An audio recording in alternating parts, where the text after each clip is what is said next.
Kaka. Yurak bor, lekin tana yo'q. 2007-yilda Milan bilan Chempionlar Ligasini yutgan. O'sha yilgi oltin to'p egasi 2009-yilda 67 million yevroga Real Madridga o'tdi.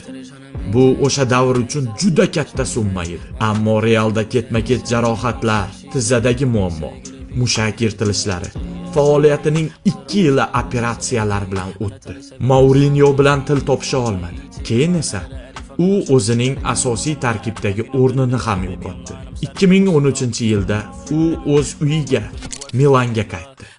Ammo bu endi oldingi Kaka emas edi. Keyin esa Amerikaga, Orlando City'ga ketdi. U hech qachon o'z iste'dodini to'liq ocha olmagan va unga jismoniy zaiflik to'sqinlik qilgan edi. Kakaning yuragi kuchli edi, lekin tanasi unga xiyonat qildi.